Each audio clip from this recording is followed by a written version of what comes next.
Šiuo metu esu didžiausiame plastinės chirurgijos centre Baltijos šalyse, Nord Clinic. Per metus atliekama čia daugiau negu 3000 plastinių operacijų, o darbuojasi net 10 plastikos chirurgų. Ir vieną iš jų šiandieną pakalbinsiu, Audrius Pakulis, sakė, jeigu būsiu gera mergaitė, parodys netgi operacinės užkulisius. Tai labą dieną, gydytoja. Kaip gyvuojat? Puikiai. Puikiai. Sakykit, jūsų klientai yra kas? Pacientai kas? Vyrai, moteris, vaikus operuojat nepilnamečius? Viską guldama ant stalo. Visi kreipiasi dėl skirtingų problemų. Vieniem yra moteris, gal dažniau kreipiasi dėl tam tikrų ten krūtų ar pilvo problemų, vyrai dėl savo specifinių problemų, o vaikai irgi. Ar tai būtų ausytės, ar dar kažkokios problemos. Jūsų mylimiausia operacija? Tai plastinė operacija. Ką mėgstat labiausiai? Pridėti, atimti, nuimti, didinti, mažinti. Atimti smagiausias būna, kurios didžiausią pokytį gal suteikia. Didžiausią pokytį suteikia, kai pacientai būna netekę labai didžiulio kūno svorio po bariatrinių operacijų. Kokių?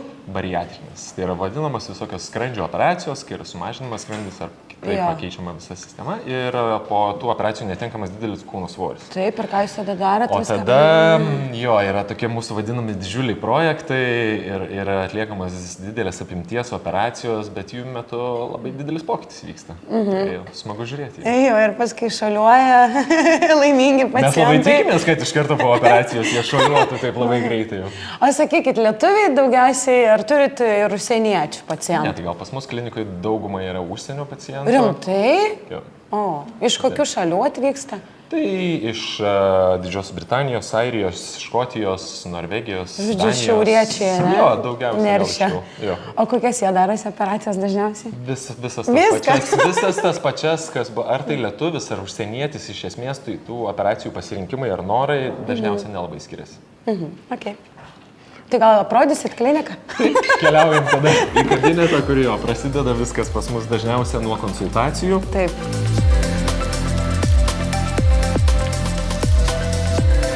Kaip čia gražu, kiek čia implantų. Aš esu čiupinė. Čia krūtų implantai? Jo, krūtų. Visi šitie padėti yra krūtų implantai. Okay. Beveik visi, ar tai būtų atvykę dėl krūtų ar ne krūtų, visiems labai įdomu yra. Pačiupinėti jos. Tai gal prisėsi mane? Aš turiu kaip tik ir klausimą apie krūtinę. Aš klausiau savo sekėjų, žodžiu, jie uždavė labai daug klausimų ir tie klausimai yra ir apie krūtis. Tai sakykit, kokiu atveju krūtis reikia didinti, kokiu atveju mažinti. Tai čia gal, viskas labai priklauso nuo pačio paciento ir ką jisai nori pakeisti, tai vieniem pacientam, tarkim, didelės krūtinės. Atsiranda nugaros skausmai, padidėjęs prakaitavimas po krūtinę, atsiranda kartais net žaizdelės, įvairių tų problemų susidaro. Atrodo, didelė krūtinė, gerai. Ne. Bet yra ir problemų. Jo, yra daug ir problemų su tuo, sunku prisitaikyti ir aprangą ir viską, tai kai kurios jau susiduria. Tais atvejais dažnai pacientai kreipiasi ir jie nori kardinaliai sumažinti tą krūtinę. Tarkim, turėjo, nežinau, ten H ir didesnę krūtinę. Tai yra atveju, kaip nuo operacijos metu nuo vienos krūties pašalinam virš 2 kg. Oho, tai kaip palengvėja žmogus. Jo, tai dažniausiai pacientai, kai prabunda po operacijos, sako, man toks kaip akmuo nuimtas. Bet tikrai, kaip rinktis, kaip dydį pasirinkti, ką patariat pacientėm, kurios ateina ir sako, noriu didelės krūtinės. Galbūt kaip tik atkalbinėsiu, kad nereikia didelės. Taip, būna dažnai, kai atkalbam. Dėl pačio implanto tai dažniausiai tai yra tokia gana ilga konsultacija, kur mes pradžioj išsimatuojam, ką mes galim padaryti, kokios yra mūsų galimybės. Tada parenkam tam tikro tipo implantą, yra jų skirtingi paviršiai, formos, gelio konsistencijos, įvairių daug dalykų, ką mes galim jo išrinkti, parinkti. Bet jūs pagal pacientą parenkate tos implantus? Jo. Su kiekvienu pacientu pagal jo apimtis, ne pas kiekvieną, tarkim, tam tikras implantas tilps. Okay. Ateina mergina, kuri, tarkim, visiškai neturi krūties. Visiškai tas A ar nulinis dydis. Tai, kad ir labai norėtume, mes neįdėsim didžiulį implantą, mes tiek odos neištempsim, tiesiog jisai netilps. Mes įdėdami tą implantą irgi tam tikrą atsakomybę turim, kad tas nesukeltų vėliau problemų. Gerai, plyšta jie, reikia keisti. Man plyšo.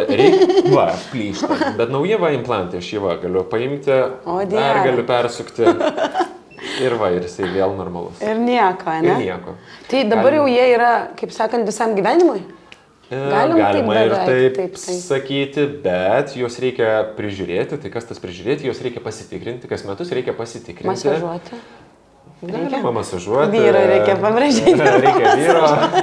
Jo. Ne, bet dažniausiai sakom, kad reikia kas metus pasitikrinti su ultragarsiniu tyrimu, pasižiūrėti į padėtį, ar jie neplyšia. Tarkim, įvyks avarija. Ar jie gali plyšti? Gali, visą laiką gali plyšti. Tai yra daug galimų pakitimų, bet šiuo metu, sakykime, jie yra pakankamai saugus. Mielas į ranką ir čiuopėsi smagiau, ne? Tai yra visokių konsistencijų. Tarkim, vienas, pavyzdžiui, jie yra to pačio gamintojo, bet vienas yra daug minkštesnis, o kitas daug kietesnis. Šitas minkštesnis, šitas toks kietesnis. Dieve, koks didelis tokį įkišat? Neįkišam kartais ir didesnį, kartais ir mažesnį. Labai priklauso nuo, sakau, labai individualu. Implantai yra labai individualus dalykas, kiekvienam parenkam. Tai yra tam tikrų... Čia lašo forma, jo, ne? Jo. O, labai gražu, matot? Pas mane lašo forma. Nu va. Tai čia irgi ateina pacientai su tam tikrų lūkesčių. Vieniem pacientam norisi, kad tai būtų, pavyzdžiui, krūties viršutinėje dalyje, viršutiniam poliui daug apvalumų. Kad jis būtų toks apvalus, kaip mes sakom. Persikas. Persikas, kamuolėlis toksai. Tai tada reikia apvalaus implanto. Vienos moteris nori implantų, kad nesimatytų, kad tai buvo padidinta. Taip. Tada labiau galvot, ar apvalus, ar tai yra lašo formos, ar apvalus, bet labai minkštas, kad jisai primintų tą natūralią krūtį. Įvairių pasirinkimų. O dedat po raumenį ar po fasciją irgi priklausomai, ne? Irgi labai priklauso jo nuo aplinkybių. O kuri operacija lengviau gyjama, po kurios? Po fasciją, ne? Po fasciją dedant gal šiek tiek lengviau, todėl kad nepažeidžiamas raumuo truputį. Gyjimas greitesnis. O kaip parenkat vėlgi? Ar taip? Irgi vienas dalykas yra nuo galimybių. Ar mes neturim papildomos odos, ar nereikia ten krūtų pakėlimo daryti. Ar, tarkim, intensyviai sportuojantiem gal yra geriau virš raumens. Labai irgi individualu, su kiekvienu aptariam ir kur galima ką. Bet po fasciją, pavyzdžiui, negalima didelį dėti, nes greičiau jisai gali nusileisti. Daug niuansų. Okay. Nord klinikoje atliekama kasdien daugybė operacijų, per metus net 3000 ir daugiau. Jūs pats atliekat per metus 450 kombinuotų operacijų, žinojat? Sakė kažkur. Tai labai būtų įdomu užmesti akį, kurgi vyksta tie stebuklai, kur atliekamos operacijos, ar leisite, įsileisti. Kartu keliauti, nusileisti į mūsų 4 aukštą. Mes esam 5 aukšte. O 4 yra mūsų stacionaras, tai yra, kur yra palatos, operacinių blokas. Ai, ten pat ir operacijos. Ir viskas yra vienos. Yra savo laisvą palatą.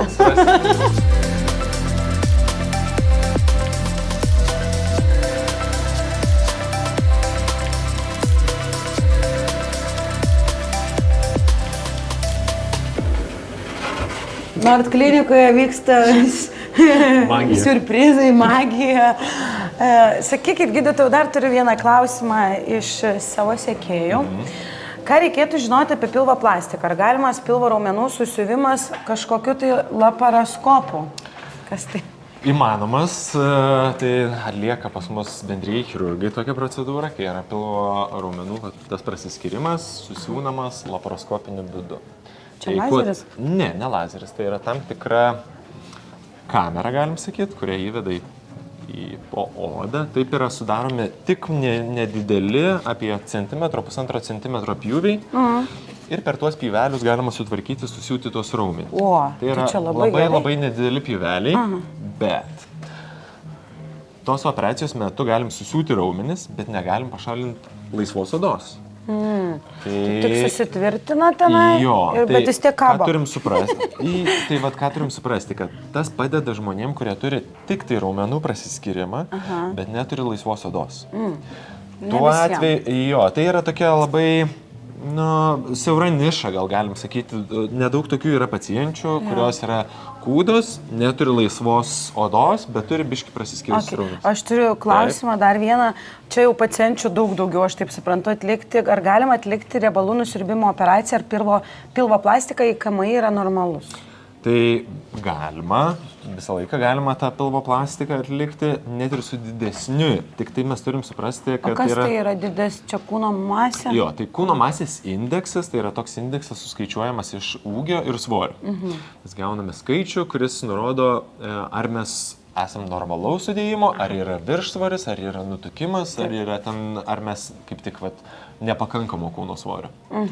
Tai pagal jį mes galim nuspręsti, kokia yra rizika operacijai, nes galim atlikti ir su nutukimu esantiem pacientam, nes jiems iškyla kitų problemų. Taip, yra didelis kūno masės indeksas, didelis svoris, bet jiem antiek užkrenta, pavyzdžiui, oda, kad po ta odos prijuostė ir prakaituoja, atsiranda žaizdelė. Ir negražu. Jo, ir negražu. Ir kaip bėgti, pavyzdžiui, sportuoti. Yra sunkiau tada sportuoti ir toliau mes svorį pasidaro sunku.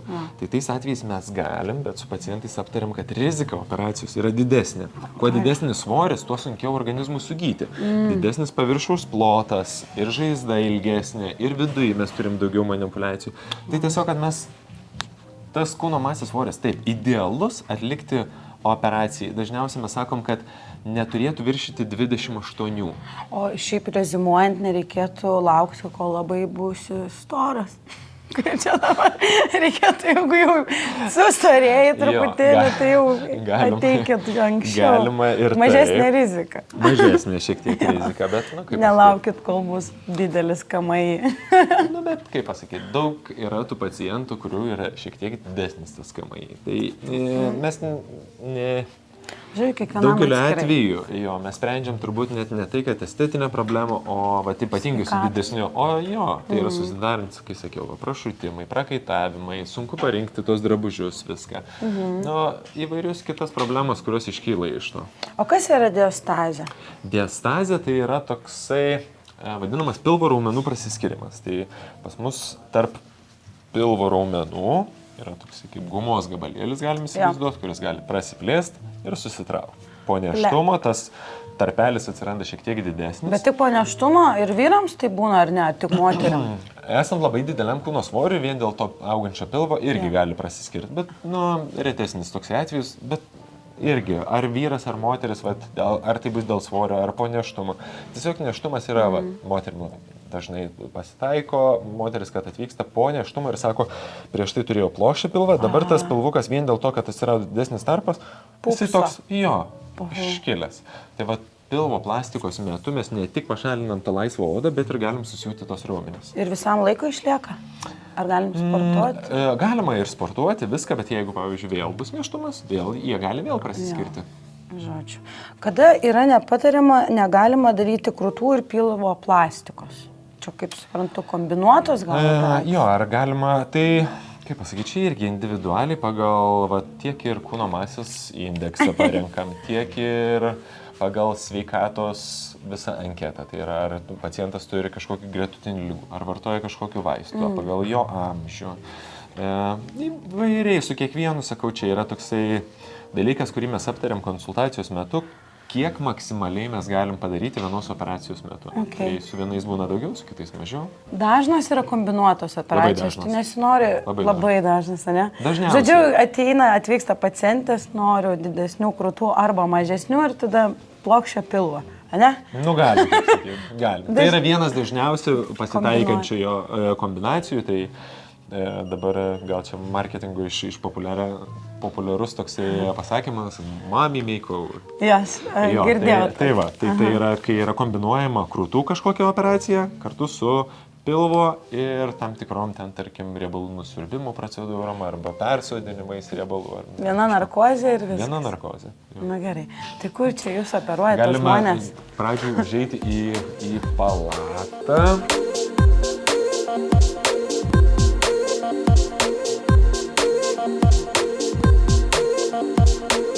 Gerai. O prieš keliaujant į palatą, sakykit, kokios neįprastos operacijos yra atliekamos Nord Clinic? Įvairių mes tų operacijų padarom, tas neįprastumas. Smakro, pagurklio, kreivų kojų, pavyzdžiui. smakro, pagurklio, tai pas mus yra atliekamos operacijos, kreivų kojų gal čia yra labiau ortopedų traumatologų tokia duona. Tai jie mūsų dirba kitam padaliny, bet manau, gali padėti. Ai, dar turit ir traumatologų ir ortopedų, visko čia turit. Dar vienas buvo labai geras klausimas. Jeigu smakras pas moterį ar žmogų per trumpas, ar jį galima prailginti kūno riebalais? Įmanoma, tačiau gal nėra labai efektyvu, todėl kad mums labiau smakro srityje norisi kažko tokio, kaip pasakyti, kietesnio, kuris išlaikytų formą ir duotų va būtent... Ne, tai yra specialūs, pavyzdžiui, silikoniniai implantai. Ai, smakrui? Jo. Jisai nėra toksai kaip minkštas, kaip krūtų. Jisai toks kietesnis, bet va, galima tokį įsidėti, tada jisai daugiau duoda projekcijos, nes turim įsivaizduoti, kad riebalas yra kaip tyrelė, kaip minkštas objektas, kuris nesuteikia, jisai gali suteikti tūrio, bet nesuteiks tokios formos labai jau daug. Tai yra, žodžiu, sprendimas tiem, kas turi trumpą smakrą, yra sprendimas, tai implantai irgi. O tai gerai, kur tos kūno riebalus tada galit panaudoti? Jeigu nusirbėt pilvą, kur tada juos, kaip sakant, utilizuojat? Arba mes juos utilizuojam. Arba panaudojat geram tikslui. Arba panaudojam tam tikriem. Tai populiariausia turbūt yra persodinimai į sėdmenis. Didinat sėdmenis? Kaip čia? Kartais galima sakyti, kad didinam, kartais dažnai pas moteris būna tokios, mes vadinam tokio hip dips arba sėdmenų duobutės. Tai yra prie sėdmens, dėl tokio raumens yra toks nedidelis įdubimas. Tai kartais ten suleidžia. Geru atveju čia. Tai va, kad tas suteiktų apvalumo šiek tiek, arba atliekami krūtų didinimai su riebalais. Ai, žodžiu, ką iš čia nusirbėt, į krūtis sudedat. Su kiekvienu individualiai. Ir skruostai dar, ne? Galima ir skruostas. Kaktas? Galima ir kaktas. Lūpos? Lūpos. O! Rankas. Ai, rankas? O ką? Jo, pavyzdžiui, vyresnio amžiaus žmonėm, kurie būna labai išplanėjusi oda ir labai, pavyzdžiui, kaip pas mane labai ryškios venos, galima šiek tiek riebalo persodinti ir tada jis galima paslėpti. Visko yra man. Mes esam dabar dvivietį palatą. Jo. Tai turime su žodžiu, galim draugės, dvi draugės. Jo, galima dvi draugės. Paperuoja ir gulėjo savo. Gan patogiai, jo, su tokiam specializuotom mūsų lovom, kurios gali įvairiai išsilankstyti pagal atliekamą procedūrą. Kartais reikalinga tas pradžių po operacijos pacientai būna šiek tiek susilenkę, ypatingai, pavyzdžiui, po pilvoplastikos. Mes galim ir lovą sulenkti, kad būtų patogiau, mažiau skausminga. Turi ir televizorių, bet yra ausinės, nes ir ten yra televizorius, tai jeigu viena žiūrės TV pagalba, kita norės. Jo, kad netrukdyti vienai kitai. Tai netrukdytų viena kitai. Tai tos mūsų palatėlės tokios, tai pacientai dažniausiai praleidžia vieną arba dvi naktis čia, priklausomai nuo operacijos apimties. Bet jūs turite ir apartamentus dar trečiam aukšte, ar kur čia? Jo, dar turim apartamentus. Ilgesniam laikui. Jo, kadangi daug užsienio pacientų pas mus atvyksta, tai pacientai iš užsienio būtinai po operacijų mes taip reikalaujam, kad praleistų pas mus bent jau 5 dienas. Nepaleidžia. Kai kurie išvyksta vėliau, tai prabūna kai kurie ir savaitį, ir 2, yra kas ir 3 praleidžia. Smagu jiem čia, ne? Jo, kuriem jie dar jau čia gulėdami dar susigalvoja. Tai įvairių gali čia pramogų. Pradžiai taip atrodo, kad pirmą savaitę dažniausiai sakom, kad yra pakankamai sunki. Jo. Bet paskui lengvėja. Jie gali ir pasivaikščioti ir viską šiandien. Tai gerai, man atrodo, atėjo laikas aplankyti ir operacinę. Aš buvau gera mergaitė, gydytoja. Parodysit operacinę. Gerai, galim keliauti. Gerai, keliauti.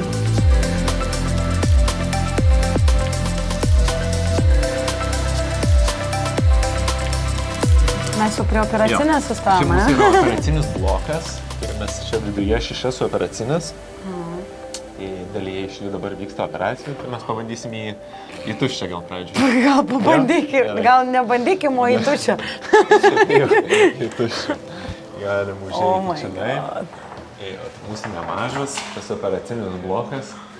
Visose uždegta šviesa vyksta kažkas tai. Jo, už lango visur uždaryta, tai pilnai visi darbuojasi pakankamai užimtai.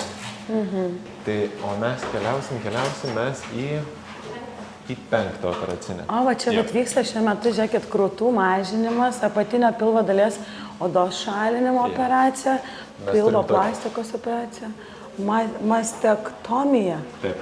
Kas tai? Krūtų pašalinimas. Oh my god, apatinės pilvo dalies. Žodžiu, vyksta šiuo metu daug visokiausių skirtingų operacijų. Jo, tai turim šiuo metu turim nors vieną laisvą operacinę. Galim keliauti. Okay. Pasižiūrėsim, kaip tas atrodo, ta mūsų visa operacinė. Okay. Čia jūsų yra darbo vieta. Jo, nemažai čia laiko mes praleidžiam. Jo, tai turim mūsų tokį... Į operacinę miegantis pacientai atvyksta jau, ne? Ar jūs čia jūs? Ne, jie pradžioje atvyksta, patys ateina. Savo kojytėm. Jo, mūsų dažniausiai jos pasitinka prie pat durų tenai prie įėjimo. Anesteziologai? Anesteziologas su anestezistė. Tai jie atsiveda, pasiguldo šiandien, dažniausiai pradžioj turi įsivesti venos kateterį, kad turėtume per kur leisti vaistus. Ir tada prasideda tas narkozės etapas, tai yra, ko pacientai užmiega. Tai pradeda leisti įvairius vaistus, pacientas iš lėto užmiega.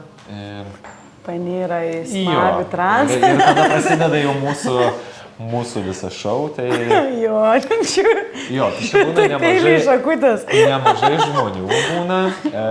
Operaciniai?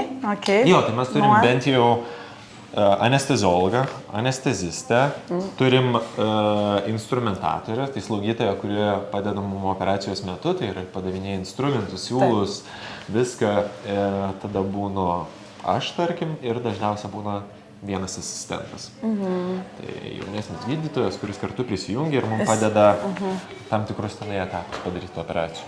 Tai va, pacientas, kai užmiega, jį steriliai paruošia, tai yra specialiais tirpalais, nuvalo, paruošia, apklijuoja steriliais apklotais ir tada jau mes pradedam. Tai galima net pasižiūrėti, kaip atrodo mūsų instrumentai. Čia nieko nėra. Čia yra specialūs tokie voleliai, pridėta tokių volelių, kad kai pacientas atsigula, kad nebūtų kažkokio per visus sąnarius, pavyzdžiui, ties keliais yra toks volelis, kad nebūtų spaudimo kažkokių vietų. Tai visi kad kraujas neužtruktų. Galima ir taip sakyti. Visi tie čiužiniai iš tikrųjų yra šildomi, tai būna labai šiltai iš tikrųjų ant to stalo. Tai va, čia yra mūsų instrumentų rinkinys.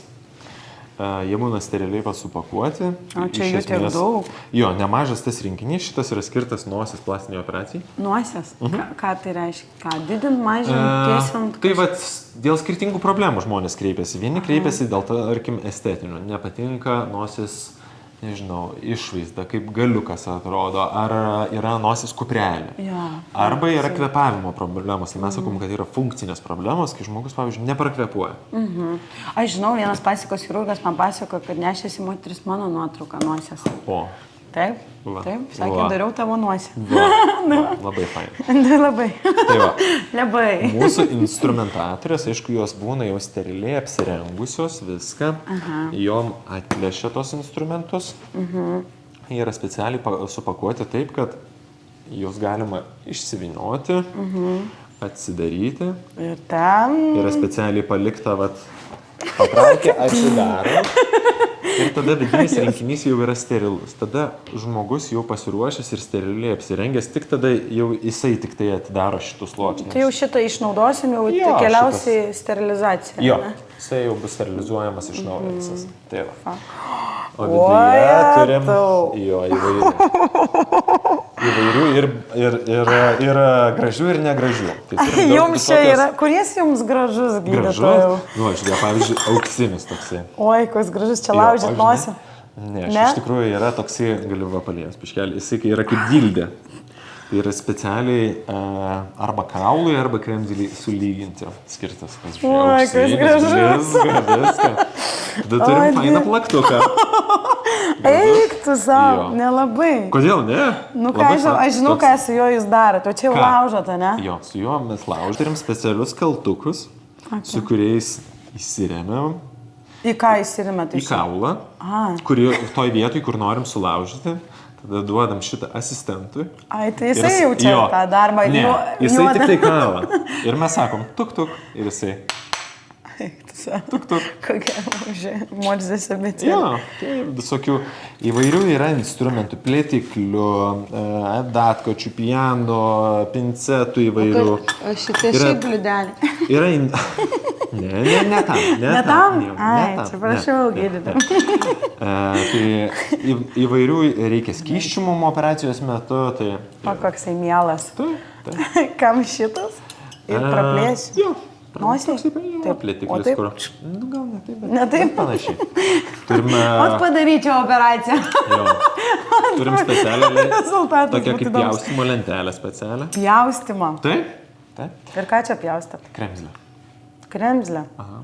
Kadangi nosies Kuris ją plastikos ištraukia? metu galima paimti iš pertvaros nedidelį gabalėlį kremzlės ir kad mes galėtume suformuoti norimą formą arba tam tikrus pakeitimus padaryti, tai imam kremzlės gabaliukus, juos susipjaustom specifiškai ir tada Tai jūs naudojat vietinius išteklius.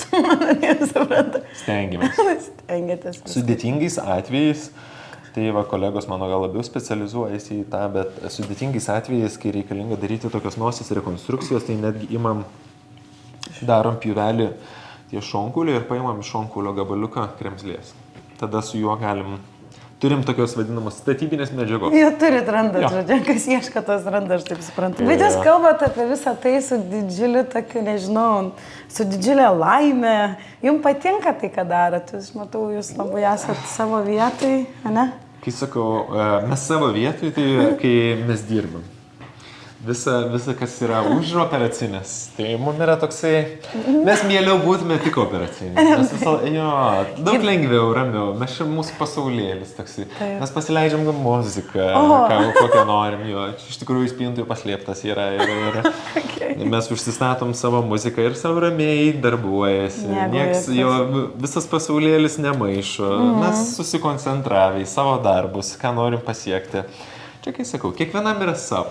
Jo, gydytojas prieš tai labai jaudinosi, sako, ne mano čia yra sritis, visiškai aš mieliau operuočiau ir padaryčiau daug operacijų, tai to, kad šiandieną filmuotumės.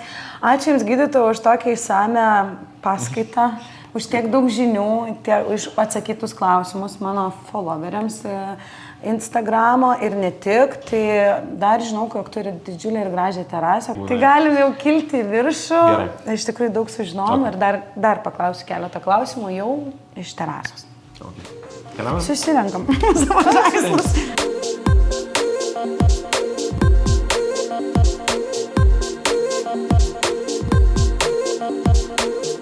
Su gydytoju taip jau, kai įsitaisėme ant terasos stogo, Nord klinika turi nuostabią terasą su puikiu vaizdu į upę Nemuno, į geležinkelį. Tai gydytojų liko dar keletas neaptartų klausimų. Daugelis galvoja, jog plastinės operacijos yra labai brangu ir kai kurios galbūt ir pristabdo finansiniai ištekliai ir panašiai. Kokia yra situacija su plastiniam operacijom? Visą laiką yra įvairių, kaip pasakyti, tai yra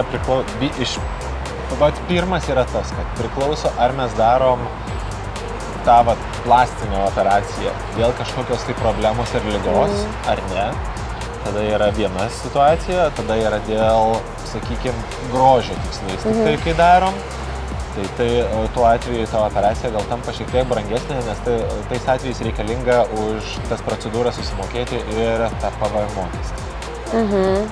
Procedūram, kurios atliekamos yra dėl ligos, tai kai atitinka ten, tarkim, krūtų redukcijos, mažinimas. Taip. Kai atitinka tam tikrus kriterijus, tas sumažinimas yra tikrai ženklus, kai yra tas daroma, tarkim, su neurologo išrašu, kur pasako, kad dėl didelės krūtinės susidaro net nugaros skausmai. Taip. Tai yra, mes tada procedūrą atliekam medicininiais tikslais, tais atvejais nereikia mokėti to vadinamo PVM. Tai kompensuojama? Kol kas mes dar iš ligoninių kasų, būtent šitom procedūrom, tai kompensavimo neturim, bet yra platus spektras ginekologinių procedūrų, chirurginių, kitų procedūrų, kurios yra kompensuojamos. Valstybės? Mes turim jau susidarę sutartis ir kai kurios procedūros, tai iš esmės dėl visų procedūrų reikia jau teirauti specifiškai ir pasakom, ar jos yra pas mus. Turim sudarę jau sutartį su ligonių kasom dėl šių procedūrų ar ne. Taip pat yra įvairios išsimokėjimo galimybės pas mus. Paskutinis klausimas, gydytojau, nebekankinsiu jūs, žinau, kad mieliau operuotumėt šiuo metu, negu su manim kalbėtumėt.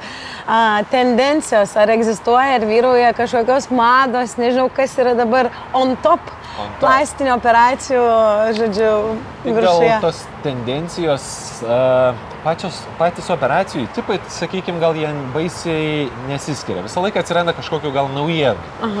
Tai, tarkim, tas riebalų nusiurbimas. Čia naujiena?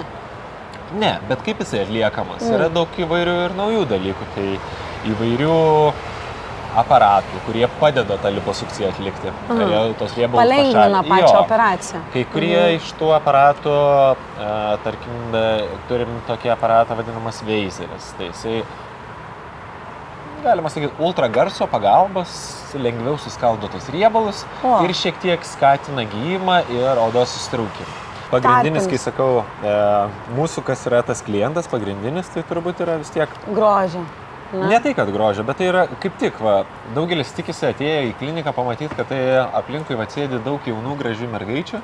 Ta plastinė chirurgija yra jauno mergaitėm, tik krūtinės ir viską. Šiaip atėjus, tai čia beveik visą laiką pamatysi, kad tai yra maždaug vidutinio amžiaus moteris, kurios jau pasigimdžiusios, tiek vaikų, kiek jos nori, viena ten 2, 3 ar tai vienas bus. Bet tas vaikas jau yra paaugęs, gali savarankiškai biškį pabūti o dabar laikas man. Jo, manyti. Tai va. Dar prisiminiau vieną klausimą gerą ir paskui grįšim dar prie užpakaliukų. Šiaip moteris didžioji dalis visą laiką sako, pagimdysiu vaiką, pasididinsiu krūtinę. Kalba dėl to, kad bijo, jog negalės maitinti. Ne, krūtų implantai nemaišo, visiškai netrukdo maitinimui, bet kokia yra pagrindinė problema, kad nėštumo metu ir po nėštumo, ypatingai kai prasideda žindymas, ta krūtinė labai pasikeičia. Atsiranda laisvesnės odos, jinai smarkiai padidėjo, o po to staigiai sumažėjo. Bet tada natūraliai nukara. Taip. Tai jeigu mes jau buvom pasididinę ir jinai labai smarkiai nukars, tada jau iš karto reikės pakilimo. O kartais to pakilimo galima išvengti ir su implantais. Čia irgi individuali. Jo, kartais taip, kartais taip. Gerai, grįžkim dar prie užpakaliukų. Buvo vienu metu labai populiaru didinti užpakaliukus. Ar Lietuvoje ta mada įsivyravo, ar vis dėlto jinai atėjo ir nuėjo į kitas šalis? Pas lietuvius pacientus. Ja. Jinai atėjo. Darė tokių operacijų? Jo, darom. Tikrai jų padarom ir darėm nemažai. Lietuviai nėra tokie... ekstravagantiški. Jo. Daugelis... tai yra vis tiek šiek tiek su tiek regiono, tiek etniniu tokiu nedideliu komponentu. Visi tamsesnio gymio. Pas juos labiau išreikšta tas toksai dar labiau kūno kultas, didesni sėdmenys, didesnė krūtinė. Pas mus Lietuvoje gal nėra tokio jau taip smarkiai, dėl to nėra tokio... Tuo operacijų atliekam, bet jos nėra antiek dažnos, kad sakytume, čia jau visos ateina ir labai jau visos to. O šonkaulius išiminėjat? Ne. Ir gerai. Todėl, kad neįtikinsi. Jau ateičiau. Nežinau, manęs kol kas dar niekas yra, man atrodo, buvo, tiek man, tiek kolegom buvo siuntę, bet neįtikino manęs tos priežastys, ką jie įsako. Čia yra su pacientu, ta prasme, kartais atliekam ir tų keistesnių operacijų, kur jos netipinės. Jeigu pacientas išsako tam tikrą savo motivaciją, dėl ko jisai nori tą padaryti. Jeigu jūs įtikina. Bet mes turim suprasti, kad mes negalim žaloti žmogaus. Jo, tai kokiu mes tą tikslu atliekam. Tai jeigu viskas yra tikrai suplanuota ir viskas yra kaip pasitinkama, tai galime tą padaryti. Mes galim padaryti įvairiausių tų operacijų. Ausis prilipdyti. Jo, bet turit sugalvoti tokią motivaciją. Kodėl to ausų reikia dabar tokių. Kad geriau girdėti. Gydytojau, ačiū Jums labai, paleidžiu Jūs į darbus. Noriu tostą. Už sveikatą ir už grožį. Ir Jums. Ačiū, kad buvot kartu. Puoselėkit savo grožį, būkite sveiki ir apsilankykit Nord Clinic. Čia darbuojasi puikūs specialistai ir labai graži terasa. Ir palatas, ir operacinės. Čia viskas čia gerai. Iki.